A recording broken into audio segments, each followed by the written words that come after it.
Bago tayo magsimula sa ating recap, mangyaring mag-subscribe po muna kayo sa aking channel sa mga hindi pa nakapag-subscribe at i-turn on ang all notifications para ma-notify kayo sa mga darating na recap natin at i-like nyo na din ang video na ito. Maraming salamat! Inaalala muli ni Vice Captain Hoshina ang Kaiju No. 8. Nagbalik tanaw siya sa kanilang laban at naramdaman talaga niya na may pagiging tao ang mga galawan niya. At saka dumating din ang Kaiju No. 9 na marunong din na magsalita at magpanggap na isang tao. Naitanong niya sa kanyang sarili kung ano ba talaga ang mga nangyayari sa Kaiju. Sa kabilang banda naman, matapos ang kanilang pagsalusalo, si Kafka ay nasa rooftop ng kanilang headquarters building at hindi siya makapaniwala sa ibinigay na tiwala ng kanyang vice captain sa kanya. Hindi niya daw kayang biguin ang ibinigay na tiwala ng kanyang vice captain Hoshina. Babalik na sana si Kafka sa kanyang kwarto at matutulog. Habang naglalakad siya papasok sa loob, may namalayan siya sa kalangitan at sa hindi inaasahang pangyayari, may mga madaming mga fireballs na papunta sa kanilang base. Tinamaan ang ilang mga buildings ng Takikawa base at nagsigisingan ang kanilang mga kasamahan na natutulog na sana. Nabulabog din si Hoshina at kinontak ang operation room. Nakita sa kanilang monitor ang isang dosenang kaiju na nasa loob ng kanilang base. Nakita din nila na inatake sila ng mga kaiju na galing sa himpapawid. Binasa ng operator ang mga fortitudes ng mga kaiju at lahat sa kanila ay nasa 6.1, 6.3, 6.2, 6.5. Silang lahat ay nabibilang sa Hanju class.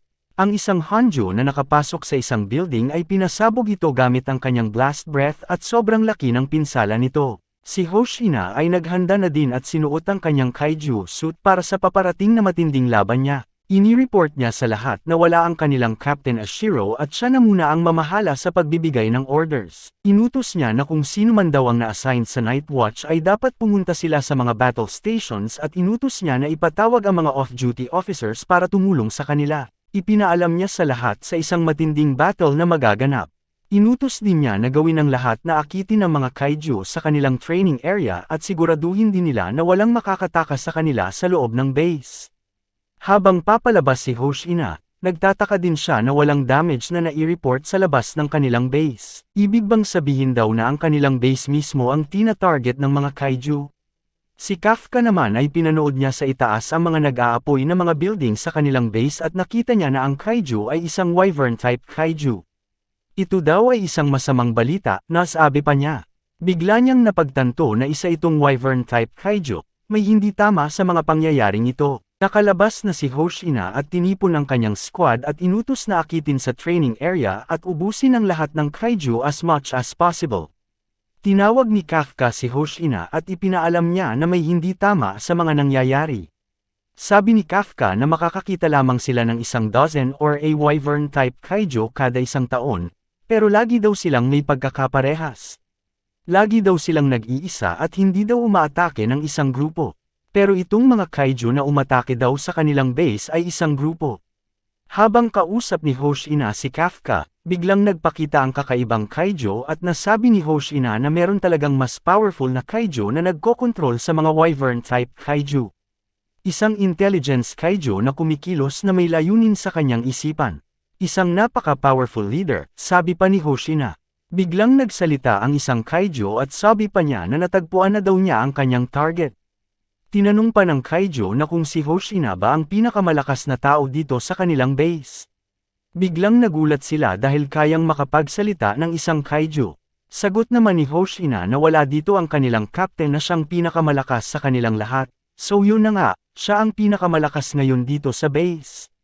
Nakuntento naman ang kaiju at sabi niya na si Hoshina daw ang kanyang biktima.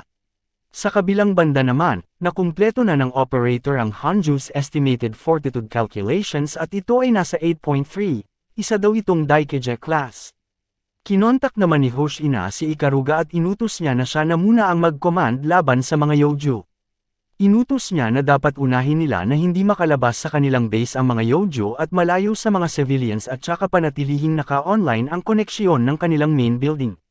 Habang kinakausap ni Hoshina si Ikaruga, hindi nakapaghintay ang leader ng mga Hanjo at bigla itong umatake gamit ang pagpitik ng kanyang daliri.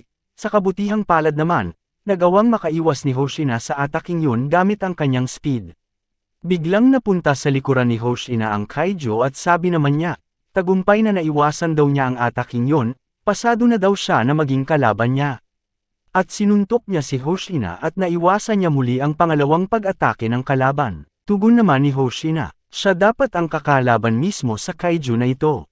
Sabi naman ng Kaijo, sisimulan na daw nila ang annihilation ng Defense Force at sumigaw ito ng kasing lakas at ang mga Yojo ay nag-react sa pagsigaw ng kanilang leader. Nakumpirma na nga ni Hoshina na ang kanilang base talaga ang target ng mga Kaiju. Biglang umatake muli ang Kaijo at kamuntikan ng matamaan doon si Hoshina. Napagtanto ni Hoshina na ang suntok ng kalaban ay kasing lakas ng isang meteor strike. Kung matamaan siya ng isang solid na suntok, siguradong mamatay siya. Nagsimula na ang kanilang palitan ng mga atake at hindi man lang nasugatan ang kalaban gamit ang kanyang mga sandata, kasing tigas daw ng Kaiju number 8 ang balat nito. Sa kabilang banda naman, ang kanilang mga kasamahan ay pinapaputukan ng mga Hanjo pero hindi man lang tumatalab ang kanilang mga atake. Nagbugwak ng isang malakas na fire breath ang kalaban at kamuntikan na silang matamaan. Kinuntak ni Kafka ang iba niyang mga kasamahan at sinabihan sila na huwag atakihin ang bandang harapan ng kalaban.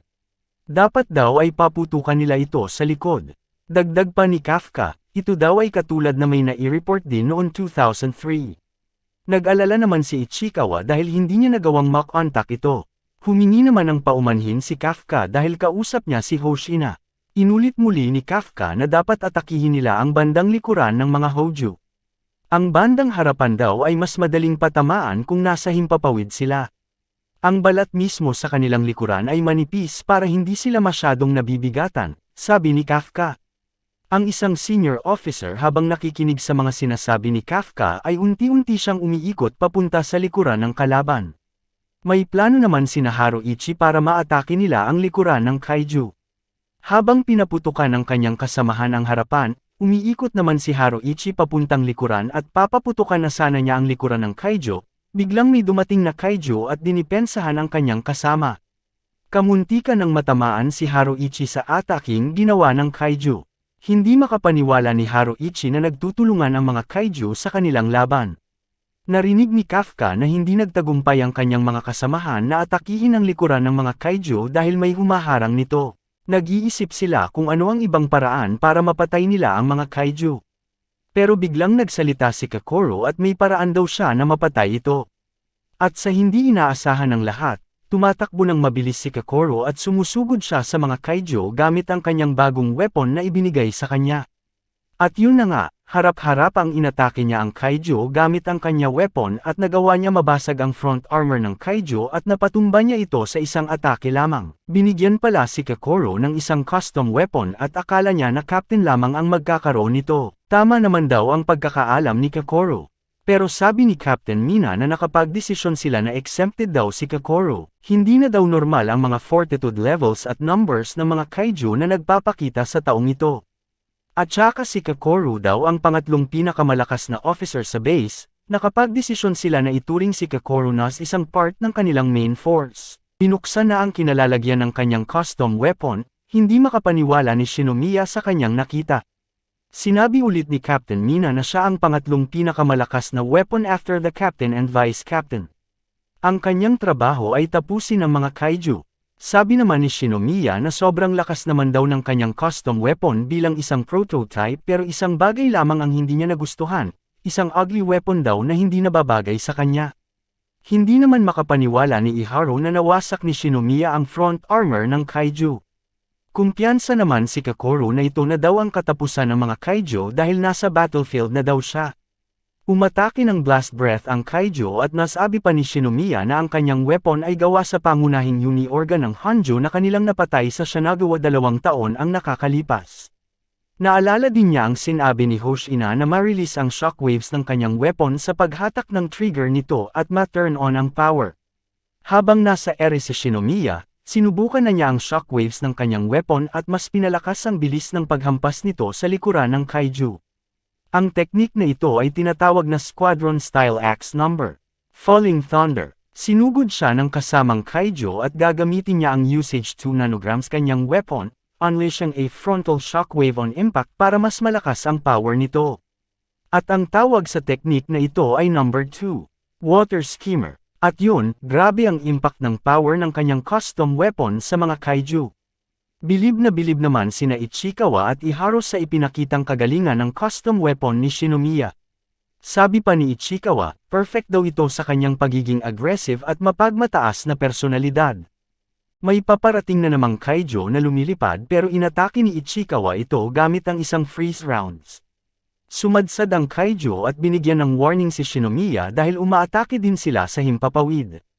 Bumangon muli ang kaijo at pinaputukan ni Ichikawa gamit ang freeze rounds at si Shinomiya ay napabilib din sa lakas niya. Kaya din daw ni Ichikawa na lumalaban sa ganitong kalakas na kaiju. Habang walang tigil ang pagpapaputok ni Ichikawa sa kaijo, umatake si Shinomiya ang pinutulan niya ito ng ulo gamit ang kaninig number 3. Half moon at bumagsak ang kalaban. Binigyan ni Shinomiya ng permission si Ichikawa na tumulong sa laban niya kung kakayanin niya. Handang-handa naman si Ichikawa.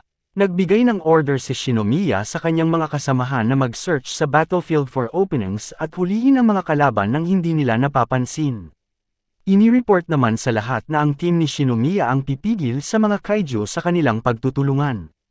Sa kabilang banda naman, si Hoshina ay abala din sa pakikipaglaban sa leader ng mga kaiju. Nasabi din niya na ginagawa ni Shinomiya ng tama ang kanyang trabaho. Ang problema daw ay itong kaiju number 10, sabi pa niya. Walang tigil ang pagsugod ng kalaban sa kanya at panay-iwas ang ginagawa ni Hoshina. Napansin din ni Hoshina na nag-e-enjoy ang kanyang kalaban sa kanilang paglalaban. Inutusan ni Hoshina ang operator na pabuksan ang gate number 3. Sabi niya na may emosyon ang kaiju na ito na hindi naman talaga dapat na magkaroon sila ng ganon. Nakapasok na si Hoshina sa gate number 3 pero sinira lamang ito ng kalaban. Bakit pa daw siya nag-request na pabuksan ang gate kung sisirain lamang niya ito? Sobrang expensive pa naman daw ng mga pintuan na yon. Nawala ang kaiju, at biglang napunta sa kanyang likuran. Nagsalita ang kaiju ang sabi pa niya na karamihan daw ng mga kaiju ay hindi kayang labanan siya pero si Hoshina daw ay nakakaya niya.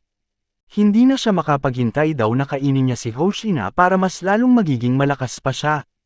Umatake na ang kalaban at buti na lang nasangga ni Hoshina ang meteor strike na suntok nito at tumilapon nito sa isang gusali.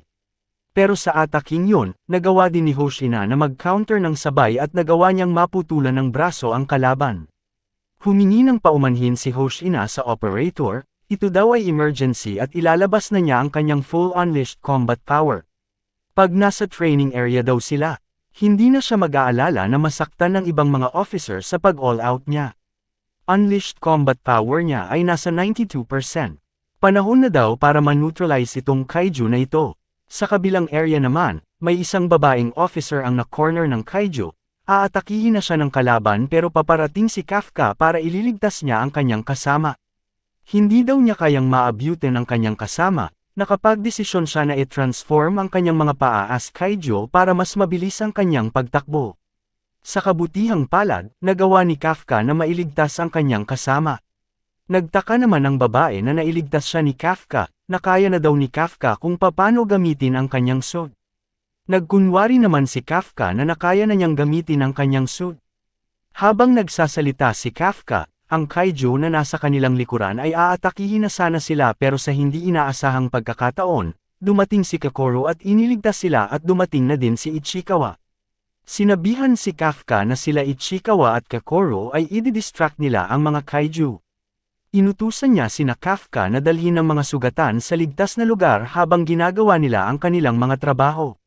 May sinabi naman si Ichikawa kay Kafka na huwag daw ilagay ang kanyang sarili sa kapahamakan. Isa na daw siyang full officer at dapat magtiwala siya sa kanyang kapwa officers. Nagpatuloy ang kanilang pag-atake sa mga kaiju at namangha si Kafka kung kailan lang daw nila nalaman ang ganitong klaseng pagtutulungan. Biglang nag-report ang controller na dumating na daw ang Nakanoshima's unit at ang Ebinos unit sa lugar at papunta sila sa Southern Quadrant para mag-assist. Nagsidating nga ng mga senior officers para tulungan ang 3rd Division at unti-unti na nilang natatalo ang mga kaiju kahit pa daw wala ang kanilang captain. Sobrang bumilib naman si Kafka sa kanyang mga kasamahan sa 3rd Division dahil sa kanilang magandang pagtutulungan para talunin ang mga kaiju.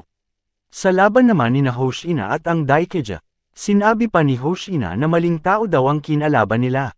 Mananalo daw sila sa laban na ito. Nagpatuloy muli ang kanilang sagupaan at tinamaan ang kaiju sa kanyang dibdib. Napansin ng kalaban na ginamit daw ni Hoshina ang kaparehong attack niya sa pagputol ng kanyang braso. Dagdag pa ng kalaban, pinaghihiwa daw ni Hoshina ang tiny gap sa kanyang exoskeleton. Hindi daw ito maganda, at dahil dun daw, alam na daw ng kaiju kung ano ang kanyang dapat gawin. At yun na nga, nasugatan ng malaki sa kanyang dibdib ang kalaban gamit ang tinatawag na teknik ni Hoshina, ang Hoshina Style Sword Slay No. 2. Cross Slasher. Aatake sana ang kalaban pero inunahan na ni Hoshina gamit ang No. 4. Wild Slasher at naputol ang kabilang braso ng kalaban. At pinaghihiwa na niya nagbuong katawan ng kaiju, napagtanto ng kalaban na diversion lang pala ang paghiwa ni Hoshina sa kanyang mga gaps. Pinutulan niya ito ng ulo pero nag-regenerate lamang ito. Masayang masaya ang kaiju, a head-on battle daw laban sa isang opponent na kasing lakas niya. Patuloy ang kanyang paatake kay Hoshina at lagi niyang sinasabi na rivals. Rivals, rivals, rivals. Sumugod si Hoshina at pinagpipira-piraso niya ulit ang mga braso ng kalaban at doon na na-exposed ang core niya. Nakita ni Hoshina ang core sobrang liit daw ito as expected. Umatake ulit si Hoshina galing sa itaas at ginamit niya ang No. 6, 8-fold slasher at napuruhan ang kalaban. Nagbubunyi naman ang mga tao sa control room. Pero biglang sumigaw si Hoshina na hindi pa daw tapos ang laban. Si Kafka naman ay biglang may narinig na soundwave at sumasakit ang kanyang tenga. Nag-aalala si Kafka dahil ang kanyang detection ability ay hindi niya magagamit pag hindi siya nag-transform. Ang kaiju ay nag-iba ang transformation nito, hindi siya nagtagumpay na patayin ang kalaban dahil nag-iba ng posisyon ang core niya. Nagbuga ng ultra-high temperature steam ang kalaban at mabuti na lang daw nadala niya ang kanyang mask sa training grounds. Sabi naman ng controller officer, lalong tumataas ang fortitude ng kaiju kasabay ng heat temperature na inilabas ng kalaban at ang fortitude level ng kaiju ay nasa 9.0 na. Naging higanti ang katawan ng kaiju at nanganganib ang buhay ni Hoshina sa kasalukuyang sitwasyon niya. Abangan nyo sa susunod na linggo kung makakaligtas ba silang lahat sa ginawang pag-raid ng mga kaiju.